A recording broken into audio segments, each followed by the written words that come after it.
Welcome to On My Way to Wealth, the podcast where busy Gen Xers can learn financial tips as they navigate life on their way to wealth. And now, please join your host, Luis Rosa.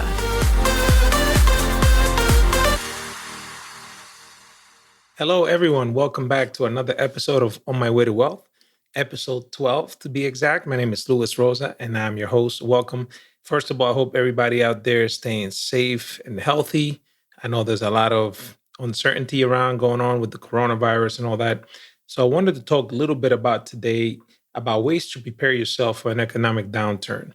You've seen the effects of the coronavirus already in the economy. A lot of people are canceling their trips.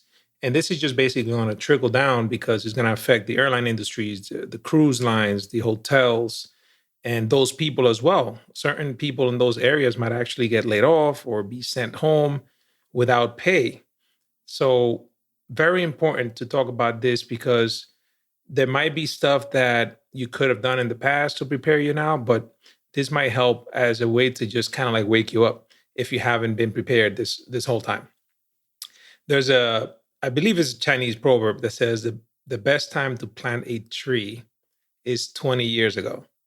And the second best time is today, right? So obviously, some of us might not have been prepared for this, but I want to talk about a couple of things that we could do in case this gets prolonged or just for the next time, because you just never know in this day and age. The first thing is having an emergency savings. I can't stress this enough. A lot of people that are here in this country are just like living paycheck to paycheck. And it's very unfortunate because a small emergency or something like this, we've seen this before when the government shut down and people, some people like government workers were out of work for like a month and a half. And a lot of them were struggling. You know, unemployment is not going to necessarily cover your bills, right? So we need to have an emergency savings. And ideally, the standard is usually recommended from 3 to 6 months worth of expenses if you could.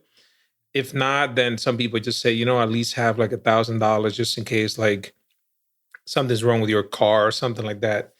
There's some people out there that have debt and would rather send all the available extra money that they have to credit cards to pay it off in full because they feel like, why would I send money to my savings account that's paying me very little when I can take that money and just pay off credit cards, which is a valid point to some extent if you look at it only from an interest rate standpoint. However, if you look at it from an emergency standpoint, say that you have 3 months worth of expenses in the bank, and unfortunately you get something like this, like the coronavirus that causes you to lose your job, for example, or have to take time off unpaid.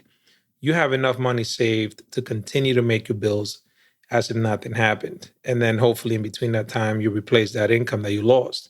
However, if you had no emergency savings and you sent it all to your credit cards, well, guess what? Now that you need to pay your rent with your credit card possibly, or your car payment or something, or you start needing to borrow from people, take cash advances or borrow from your 401k. So in a sense, you're digging yourself further in the hole.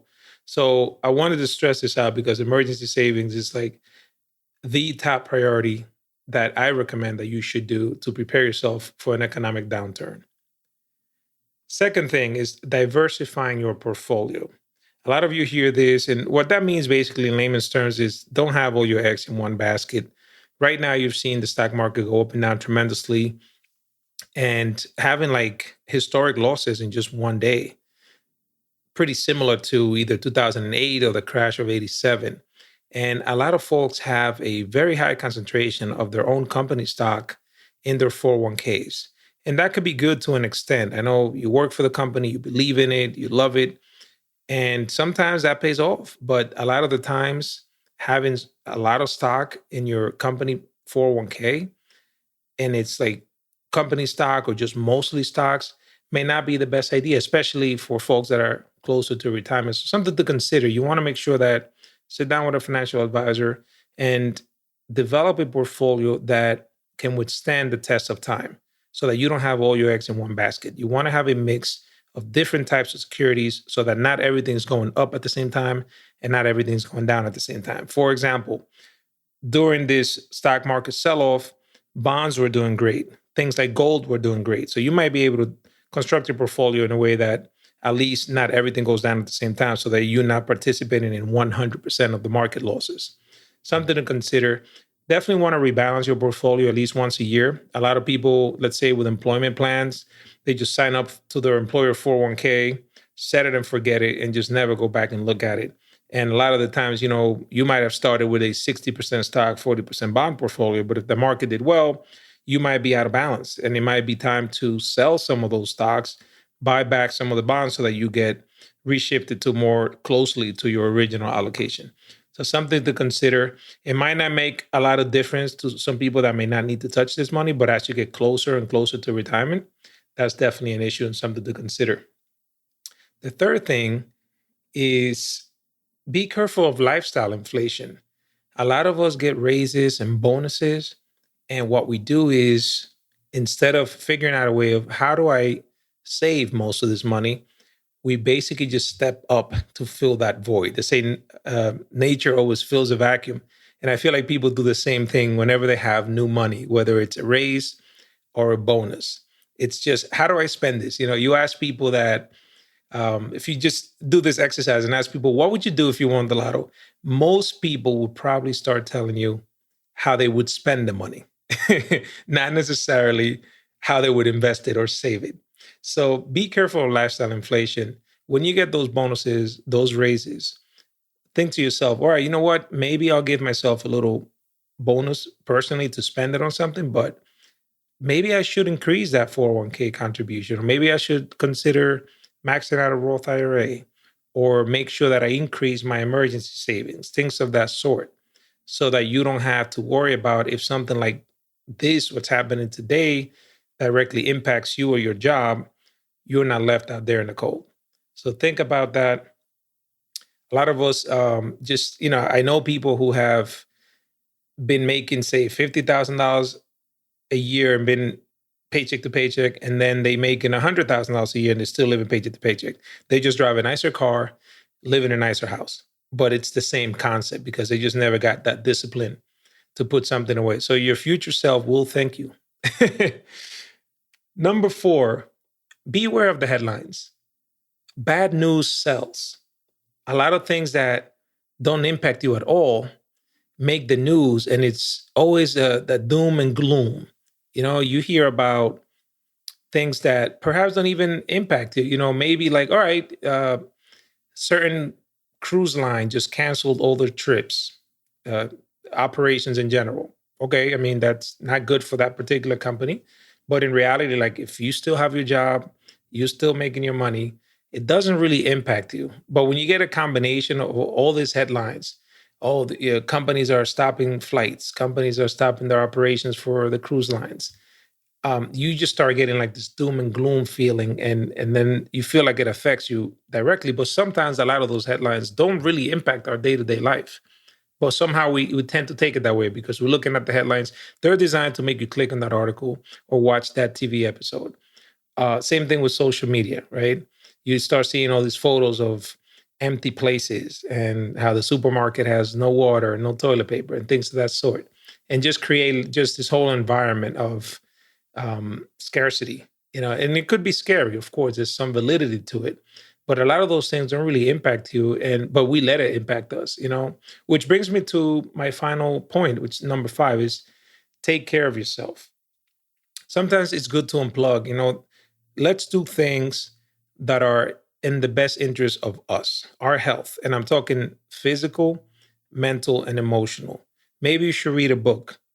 Maybe unplug from social media for a couple of days. Believe me, you're not going to miss much. Do something positive for your physical health. Go out for a walk. Go to the gym. Do a workout at home.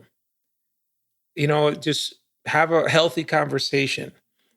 It's something that a lot of us tend to overlook nowadays. We're always plugged into our computers, our phones, the internet somehow. There's always something that wants our attention. And sometimes it's just good to just unplug from it all. There's a lot of things out there, a lot of noise, things that don't really affect us, but we let it because somehow we don't guard what goes into our mind and what's taking the attention from us.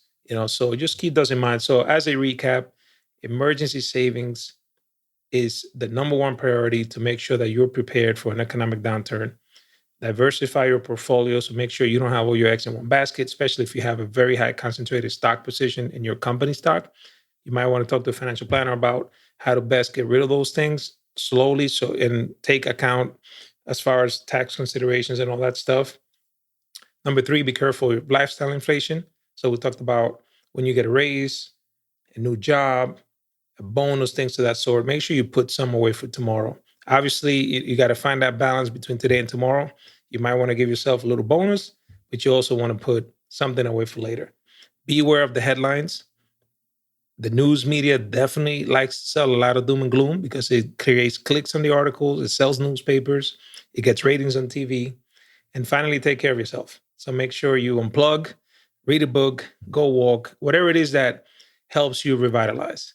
All right, so stay safe out there.